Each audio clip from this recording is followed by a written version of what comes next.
The traditional festival circuit is still really relevant because it brings together filmmakers in a way that the online platforms don't. There's a mind-numbingly large amount of film festivals in the world now. That means that you've got some serious filtration to do before embarking upon your festival strategy. I would always advocate setting aside a budget section for deliverables and for festival submissions, obviously for clearance of any music that you might need and anything that you would need to make your film able to play in a festival. And the other thing is the kind of the associated costs of festival submissions. Most notably, you must have a good stills photographer. It's extremely important to have a strong central image, and you should be working out what that is almost in pre-production, so that when a stills photographer comes on set during production, you've got the image in your mind that best communicates something original or unique or intriguing about your film.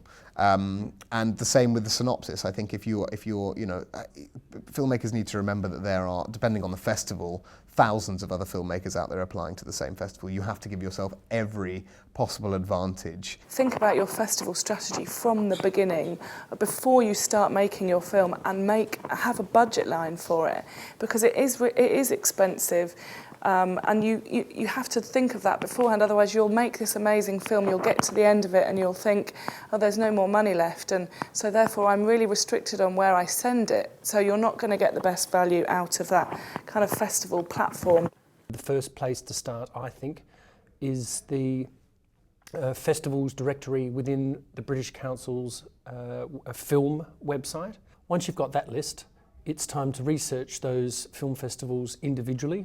And that's as simple as going to the film festival's website, getting to know the culture of that film festival by what films they program, and ask yourself, with a temporary festival programmer's hat on, is this festival right for my film, and is my film right for that festival? The festivals, particularly the sort of the bigger international film festivals, all have quite stringent premiere requirements around their films. So you could very well, put yourself out of the running for a screening in Berlin or Sundance or Cannes if you have, screened in your local hometown, for example. So to actually make sure that you're very kind of briefed on what the regulations are is a first step.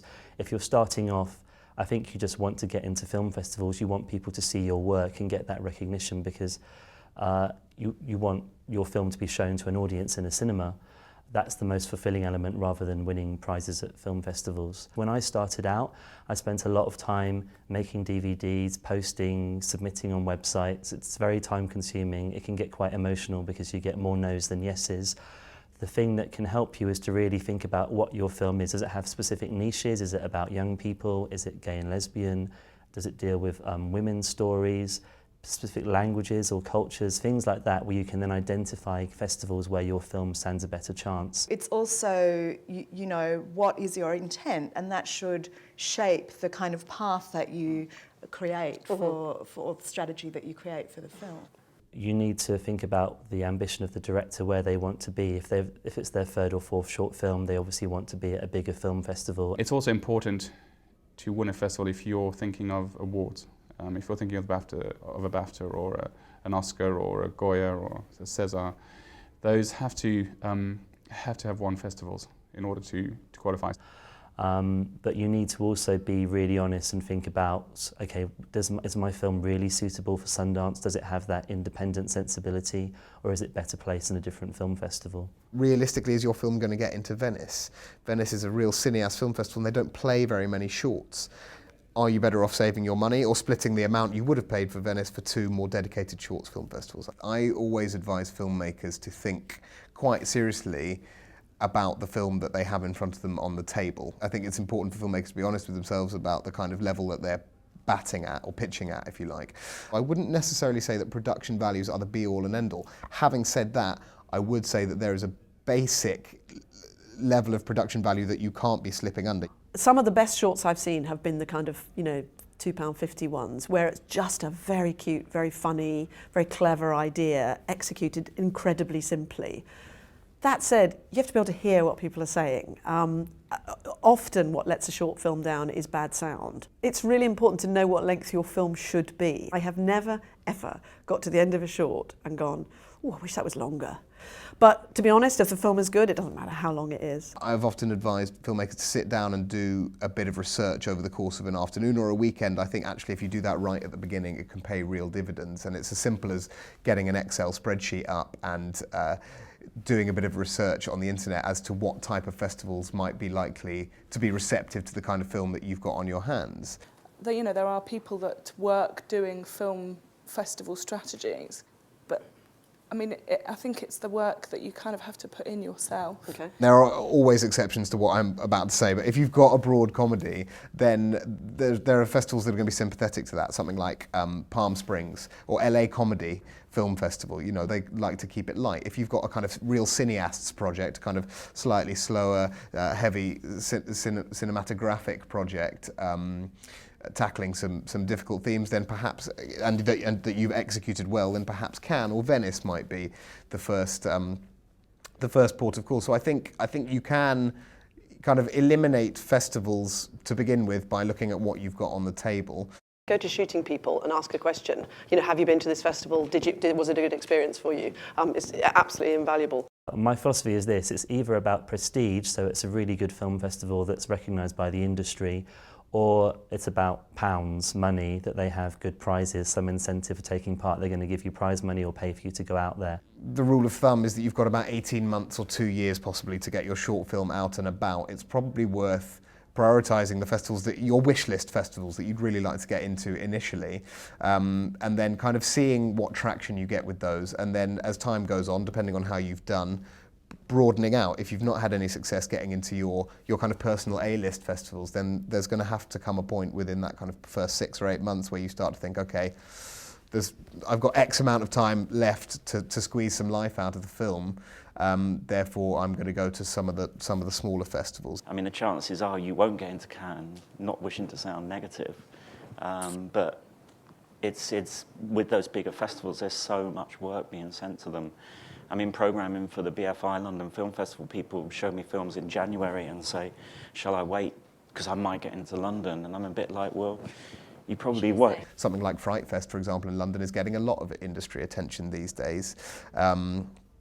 So is it worth holding on to have your premiere there? I don't know. I think every filmmaker needs to make the decision based on the kind of evidence in front of them and based on the research that they should do. There's a decision to be made for short filmmakers about whether they put their film into a festival which is specifically about shorts, where they become a big fish in a relatively small pond, or whether they go for one of the big international premiere festivals where they tend to focus on features and therefore become a small fish in a very big pond. And you know, only you will know kind of which route you want to go to. Key film festivals that I would consider are places in the UK, be it London, Encounters in Bristol, Edinburgh certainly, in Europe, Clermont-Ferrand. I would really refer to the BAFTA short film list, definitely. There's about 30 film festivals on that list, which if you get selected for one of those film festivals, you can be eligible for a BAFTA nomination, but they're all recognised by BAFTA, so they must be good. The festivals that we're talking about, those kind of higher tier festivals like Uppsala or Tampere or Encounters, they have, or Clermont-Ferrand even, they have markets attached. Industry go there. There are people there talent spotting. One of the big differences as well between the short film festivals, which is absolutely about discovery, like that, and that drives the programming impulse as well. Like it gets exciting because you're watching all of that stuff because you want to discover, you know, new things. They don't have to be immensely polished to succeed at Encounters, because if you can demonstrate some kind of, you know, beginnings of a new talent, then you've got more chance of getting through. With the London Short Film Festival, we choose 300 films out of 900 entries. So I'm not saying that we show crap films, but we can be a lot looser in what we bring in. You know, if a film's got a lot of potential but it's not great, you know, I like to bring in lower budget work, things that wouldn't maybe get seen at other festivals. It's a completely different ballgame. There are plenty of resources online to help you with things like that, as Film Festival World and Without a Box. And although they can kind of list festivals for you and give you a brief synopsis, and the British Council film festivals directory can do that as well. It still pays to go out and do some research so that you know what you're tailoring. Anything like Short Film Depot, which is a more succinct, free, you have to pay, clear way of submitting, so it costs you nothing other than just 10 minutes to fill in the application form. Given that most shorts are made by people who are at the relatively beginning end of their careers, I still think there is actually nothing to compare with the experience of an audience, of you seeing an audience watch your film, watching people laugh or cry or react in ways that may surprise you. I think that's so valuable, and I think the kind of an online world doesn't give you that. The British Council has recently relaunched its support for short filmmakers in the shape of a scheme called the Shorts Support Scheme,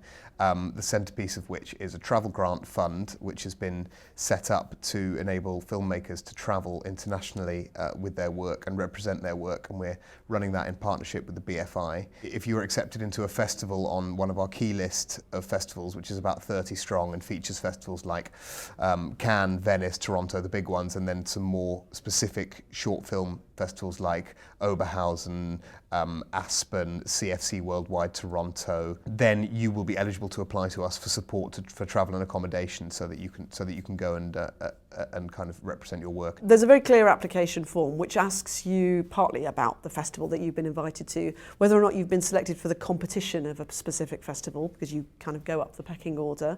We've also divided the festivals themselves into a kind of two-tier, which is no reflection on the festivals, but it's more a reflection on how valuable they are to short filmmakers. So there's a kind of an A list and a B list of if your film is in the A list, then you get shunted further up the travel grant list. The most obvious thing to say if your film gets into a festival is try and go. Festivals can be a very kind of in-crowd environment, and the more you go, the more comfortable you'll feel with that. The film festival circuit is a place where you can actually approach someone in person and have a chat with them and introduce yourself and get to know people. It's a industry based on relationships. I know that's often said, but it really is true, and you need to build those relationships all the time, especially internationally. If you've met someone and had the opportunity to buy them a drink or whatever it is, they're then more likely to open your email or watch your film than the 100 of other filmmakers that are trying to get in touch with them. And I think that is actually worth its weight in gold. If you go to a panel at the festival and see that there's someone there of interest that you really want to talk to, fine, go and talk to them. But don't network them unless that's what they're there for and they are right for you. You don't have to go too much down the hard sell route. People are very busy at festivals, and they're even busier when they get back into the office, having been away from the office. So if they come back with a sack full of DVDs, it's probably likely that the DVDs will sit there. Equally, I don't think people being pitched at aggressively is necessarily the best way for filmmakers to make those contacts. In Cannes or Berlin, for example, the sales focus is absolutely on feature film. So don't be surprised if your meeting requests get knocked back. In the context of, Clermont-Ferrand, for example, which is a marketplace that's set up specifically for people who are actually in the business of buying and distributing short films, then that's a much more realistic context in which you're going to be able to have those kind of meetings. It's also, I think, really important to go and attempt to meet the people who have programmed your films.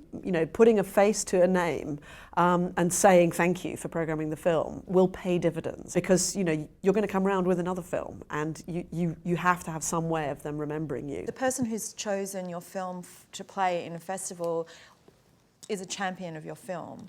And if you forge that relationship in the right way, that person will continue to be a champion of your film and will champion your film to other people. Don't get offended if someone who has supported you in the past doesn't screen your next film.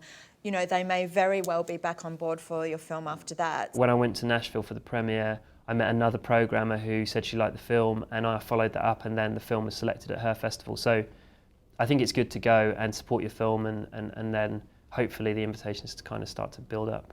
If after 18 months they have failed to get into any festivals, and my instinct would be, if I were in their position, to stop spending money and probably move on to the next project. You hear a lot of people who, they've made their film, it's pretty good, it's come out pretty well, but they just couldn't get a person to look at it for 8 months, 9 months, sometimes, you know, as near to a year.